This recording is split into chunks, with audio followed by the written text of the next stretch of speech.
অনেকে আমরা তুলনা করি নিজের স্ত্রীকে আরেক নারীর সাথে, নিজের সন্তানকে আরেক সন্তানের সাথে, নিজের ভাইকে আরেক মানুষের সাথে করে তাকে ছোট করি। করেন এরকম? করবেন না।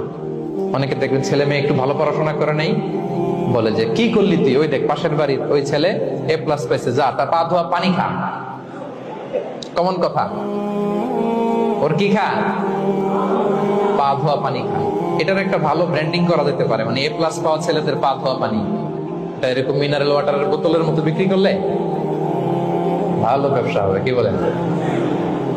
এটা হচ্ছে আমাদের মুরব্বীরা, টিপিক্যাল মা বাবারা এটা বলেন, ভুল করেন, ওনারা বুঝেন না, ওনারা বুঝেন না। কখনো কম্পেয়ার করবেন, এটা করে আপনার ছেলের মনোবল আপনি আগেই ভেঙে দিচ্ছেন, ঠিক কিনা? আপনি দায়ী আপনার ছেলে কিছু না পারার কারণে। আপনি সাহস দেন নিজে, পাশে থাকেন নিজে। A+ যারা পাইছে পা ধোয়া পানি খেতে বলছেন যে, এই জন্য ওকে, ওই ছেলেকে আল্লাহ A+ পাওয়ার জন্য বানাইছে, আল্লাহ ওকে ওই মেধা দিচ্ছে, কিন্তু আপনার ছেলেরা আবার আল্লাহ তাআলা অন্যদিকে মেধা বাড়ায় দিচ্ছে।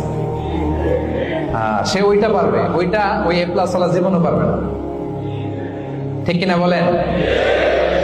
আপনার ছেলে যেটা পারবে 10টা A+ হোল্ডার ওটা পারবে না, কারণ প্রত্যেককে আল্লাহ আলাদা আলাদা ফিচার দিয়ে, কোয়ালিটি দিয়ে, ইউনিকনেস দিয়ে পয়দা করেছে। কখনো কম্পেয়ারিং করবেন না, আপনি অনন্য, প্রতিটি মানুষ অনন্য। Everyone in this world is unique.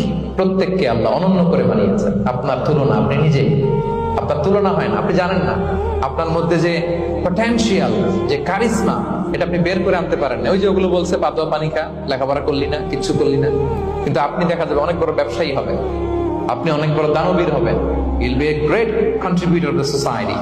এরকম আছে না?